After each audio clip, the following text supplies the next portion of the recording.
Bonjour, ici Dorémy et bienvenue dans cette nouvelle vidéo. Aujourd'hui, je suis très heureuse de vous parler d'un rêve que j'ai accompli, que j'ai même accompli 2 fois. Je vais vous parler de mon expérience de cast member à Disneyland Paris. C'est parti!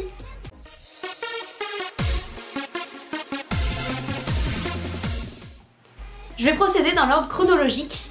Donc nous sommes en août, il y a 1 an, et j'ai vu passer sur les réseaux sociaux de Disney une offre d'emploi pour les gens qui voudraient être soit vendeurs, soit en restauration, soit en attraction pour des CDD extrêmement courts, c'est-à-dire des CDD durant les vacances scolaires. Et il se trouve que c'est exactement ce que je pouvais me permettre de faire l'année dernière compte tenu de mon emploi par ailleurs. Je pouvais travailler sur les vacances scolaires.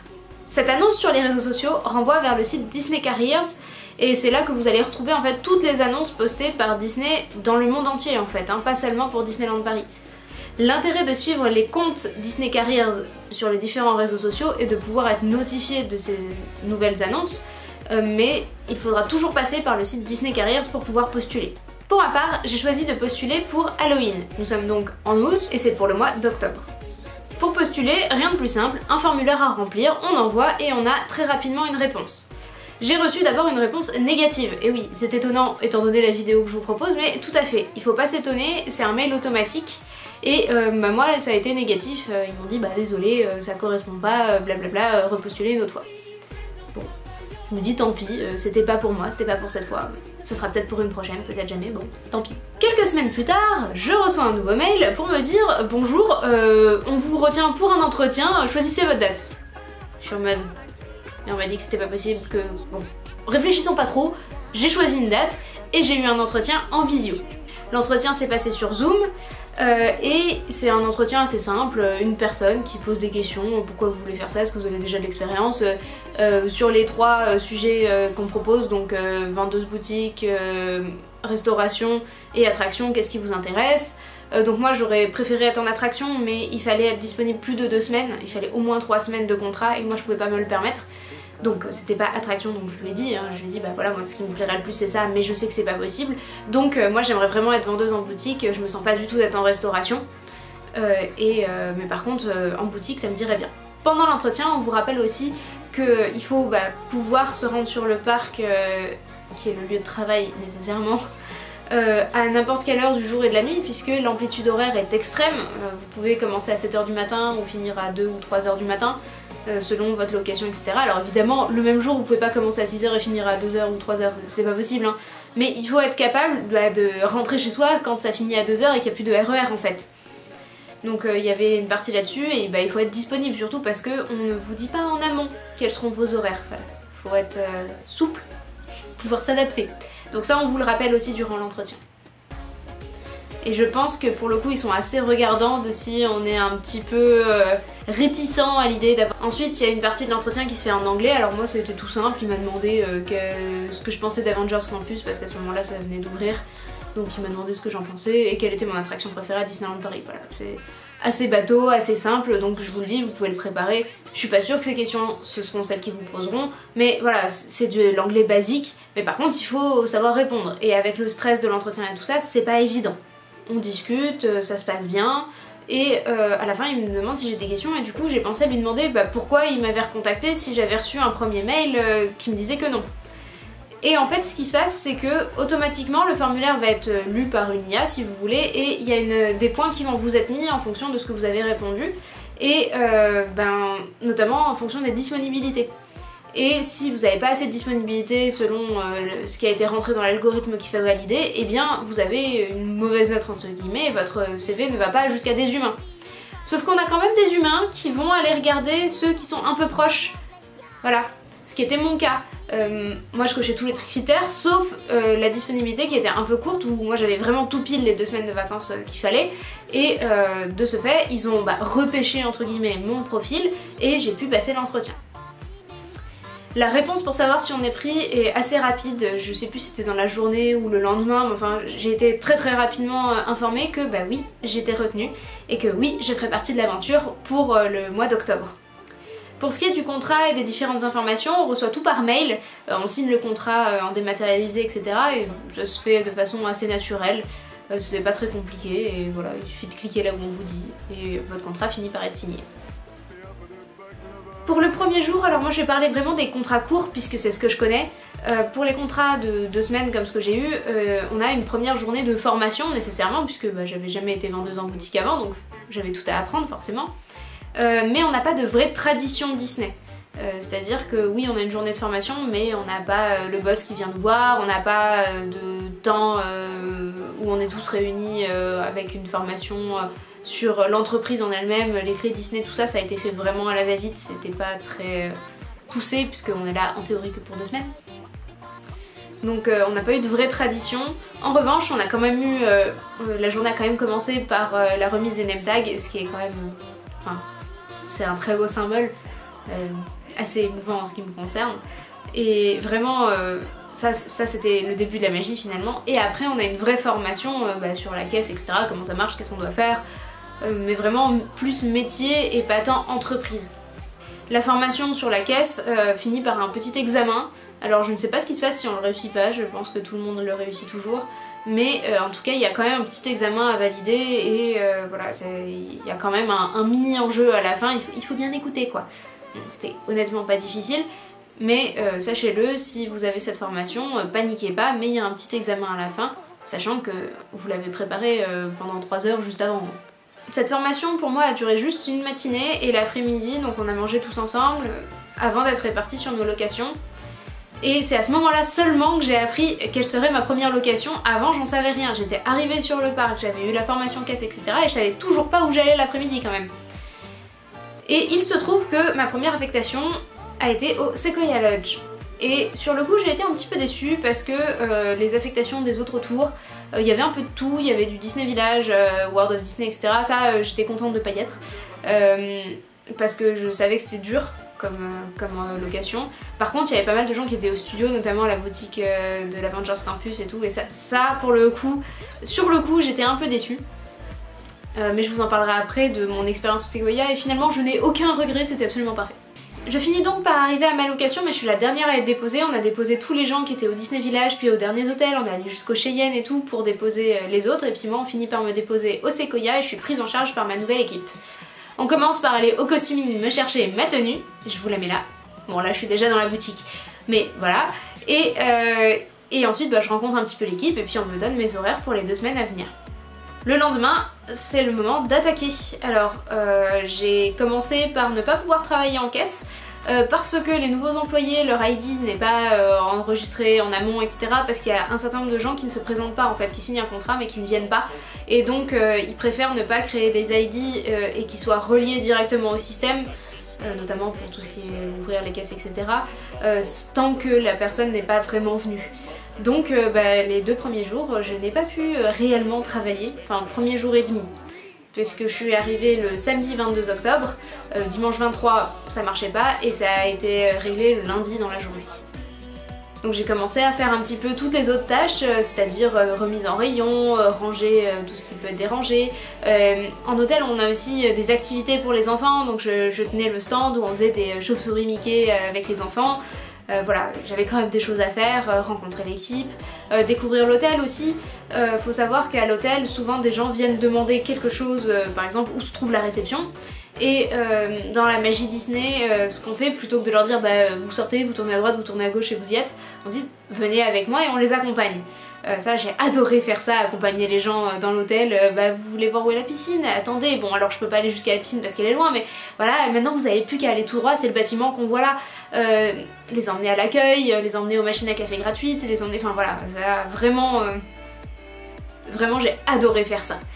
Il faut savoir aussi qu'on a le côté magique de les gens qui viennent à la boutique de l'hôtel, c'est des résidents de l'hôtel et souvent ils sont là plusieurs jours. Donc ils viennent plusieurs fois, donc on les reconnaît, on commence à discuter un peu plus, on sait que tel couple est en lune de miel. Et puis si on les revoit le lendemain et qu'on savait qu'ils voulaient faire tel ou tel restaurant par exemple, on peut leur demander si ça leur a plu. Donc on crée un vrai lien beaucoup plus que sur d'autres locations, même dans le parc. Donc ça vraiment c'est quelque chose que j'ai énormément apprécié, faire vivre la magie, vraiment pouvoir discuter avec les gens, être vraiment là pour eux, j'ai adoré faire ça. L'équipe du Sequoia, pour en avoir discuté avec d'autres casts, c'est vraiment une équipe particulièrement chaleureuse, c'est une petite équipe. Du coup on connaît les gens, même en étant là 2 semaines, bah je connaissais les gens autour de moi, ils me connaissaient un minimum aussi, enfin je veux dire, pas très personnellement non plus, mais suffisamment pour pouvoir dire bonjour, pour voilà, on connaissait nos prénoms, et voilà. Et ça c'était vraiment sympathique. Tout le monde gentil, ah c'est ton premier contrat, bienvenue, est-ce que ça te plaît, est-ce que tout va bien, vraiment aux petits soins et tout ce qu'il faut, franchement c'était top. Et puis le dernier soir arrive et puis il faut rendre son ID, il faut rendre en théorie son name tag, voilà c'est la fin, on s'en va, pour moi le cœur lourd. Les horaires au Sequoia, j'ai eu plutôt de la chance, j'ai jamais fini au-delà de minuit et demi et c'est arrivé extrêmement rarement. Je crois que c'est arrivé qu'une seule fois, sinon je finissais à minuit au plus tard, donc ça va, c'est gérable. Pareil, le matin je commençais pas super tôt non plus, donc la première semaine j'étais du matin et la suite j'étais plutôt le soir. J'avais des jours off relativement tard, il me semble que c'était mercredi, jeudi, parce que donc faut bien se rendre compte qu'à Disney on n'a pas le week-end, on a 2 jours off dans la semaine, oui. Mais il n'y a aucune raison que ce soit samedi-dimanche, même au contraire c'est très rare que des casts aient samedi-dimanche. Samedi ou dimanche, donc vendredi-samedi ou dimanche-lundi, oui ça arrive, mais rarement sur les CDD très courts, j'ai l'impression, enfin de ce que j'ai entendu c'était rare, pas impossible mais rare. Et voilà, c'était vraiment, moi j'ai pas eu ça, et ça me dérangeait pas encore une fois, j'étais prévenue. Chose qui font bizarre aussi, c'est on travaille les jours fériés. Moi du coup j'ai travaillé le 1er novembre. Après le contrat, moi j'ai été recontactée par Disney directement sur ma boîte mail pour me proposer d'autres contrats, donner mes disponibilités, etc. Et j'ai choisi de refaire à nouveau un CDD de 2 semaines, et cette fois aux vacances de Pâques. J'ai donc choisi de revenir pour 2 semaines, du 22 avril au 8 mai. Et c'était reparti pour un tour. Là cette fois j'ai su assez vite ma location et c'était World of Disney. Clairement c'était ce que je voulais le moins, voilà.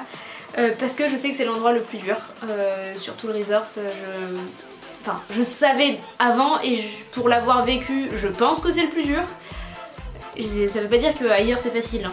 Mais entre les horaires, le rythme, le fait qu'il y a beaucoup de monde, qu'on n'est pas aussi isolé que les hôtels, où il n'y a que les gens des hôtels qui vont là, il n'y a pas des gens extérieurs, enfin si moi ça m'arrive, mais c'est très rare d'avoir des gens qui logent pas à l'hôtel qui viennent à la boutique. Là il y a des gens qui viennent pas au parc, qui n'ont pas de billets, etc. Donc typiquement il y a énormément de vols dans cette boutique, voilà, il y a beaucoup de vols. Donc c'est une problématique à laquelle j'étais pas du tout habituée, à faire attention aux vols. Sequoia on n'en a jamais parlé. Alors que là oui, on est briefé là-dessus, etc. Alors je vous dirai pas ce qu'on fait pour éviter ça, hein, évidemment. Mais voilà, il y a vraiment des choses qui sont mises en place et ça fait partie des points de vigilance à avoir. Les journées sont très denses, moi en plus j'ai eu un rythme un petit peu bizarre qui m'a été imposé. J'avais des journées des fois de 4-5 heures et des fois j'avais des journées de plus de 10 heures. Voilà, donc c'était équilibré, au final j'étais à 35 heures, mais ça fait un rythme très dur. Il y avait des très grosses journées, des toutes petites journées. J'ai fini beaucoup à 2h du matin et ça pour le coup c'était dur, surtout que moi j'ai un rythme le reste du temps qui est plutôt à me lever tôt, surtout à cette époque là où vraiment je me levais souvent à 6h30, 6h30, 7h, voilà c'était le grand max que j'avais le droit de dormir pour mon autre travail. Donc le choc a été très rude d'avoir quelques jours où je me levais un peu tôt et après tous les autres, enfin vraiment j'ai fini à 2h quasiment tout le temps. Et j'ai eu vraiment du mal à prendre le rythme. Ça reste une très bonne expérience dans l'absolu, mais toutes les craintes que j'avais se sont réalisées, c'est-à-dire que comme il y a énormément de monde, c'est dur de créer du lien. Comme quand je dis de monde dans l'équipe, c'est une très grosse équipe, forcément. C'est la boutique qui est ouverte le plus longtemps de tout le resort. C'est la boutique où il y a le plus de ventes, et où il y a le plus de monde. Enfin voilà, c'est quand même c'est une grosse usine quoi. On a moins le temps d'avoir la relation avec les guests, c'est possible, hein. On nous encourage évidemment à l'avoir, mais personnellement j'ai pas réussi en 2 semaines à trouver les trucs qui faisaient que je rendais la transaction un peu magique pour les guests, pas du tout. Et je le sais, et j'en suis déçue d'ailleurs. Faut se rendre compte que c'était pas du tout facile et il y a une cast que vraiment j'admirais beaucoup parce qu'elle y arrivait très bien. Au-delà du fait qu'en plus elle parlait 5 langues, donc elle pouvait dans 5 langues différentes réussir à créer de la magie pour les gens. Mais elle y arrivait quasiment systématiquement et c'était fou. Mais moi non, clairement pas. Pour ce deuxième contrat, donc j'ai su ma location tôt, mais le jour de mon arrivée, j'ai dû aller au service qui fait les ID pour avoir mon nouvel ID, et puis j'ai été lâchée dans la nature. C'était à moi de trouver le costuming, que je savais pas où il était, hein, trouver mon équipe, enfin voilà, et en plus la boutique à ce moment-là était fermée, donc il a fallu que je me faufile, j'ai suivi d'autres castes, voilà, pour rentrer en backstage parce que mon ID n'ouvrait pas les portes. C'était pas évident. J'ai fini par trouver quelqu'un, j'ai été formée un minimum sur cette boutique là le premier jour, voilà, il se trouve qu'il y avait quelqu'un d'autre qui arrivait en même temps que moi mais en CDI pour le coup, et on a eu les infos ensemble. On a fini par le costuming et le lendemain c'était reparti pour un CDD de 2 semaines. Depuis ce second CDD, j'ai régulièrement des propositions de Disney pour revenir en CDD long, j'ai même eu une proposition de CDI. Mais pour l'instant, ma situation ne me permet pas de dire oui à nouveau. Peut-être pour les vacances de Pâques prochain, je sais pas. Mais c'est vraiment 2 expériences qui sont gravées en moi. C'était clairement quelque chose que je voulais faire. Parce que partager la magie, pour moi, bah, c'est ça la vraie magie finalement, c'est de la partager. Et j'ai été extrêmement heureuse de pouvoir le faire. Je vous encourage fortement à surveiller donc les réseaux sociaux de Disney Careers et le site Disney Careers directement si c'est quelque chose qui vous intéresse. Là pour les vacances de Noël il doit y avoir encore des offres peut-être, sinon il y a bientôt celles de février qui vont arriver, celles de Pâques aussi bientôt. Pour les vacances d'été il faut savoir que c'est des contrats plus longs, ils prennent pas 2 semaines, je crois que le minimum c'est 2 mois et demi. En tout cas vraiment c'est 2 expériences que je ne regrette absolument pas, ça c'est sûr. C'est l'occasion de mettre un peu d'argent de côté aussi parce que c'est payé quand même, hein, faut pas l'oublier. Et vraiment je vous encourage, si vous avez l'opportunité et que ça vous fait envie, d'essayer. Voilà. J'espère que cette vidéo vous a plu, vous a renseigné. Si vous avez des questions, n'hésitez pas à me les poser en commentaire et je vous dis à très bientôt pour une prochaine vidéo. Des bisous!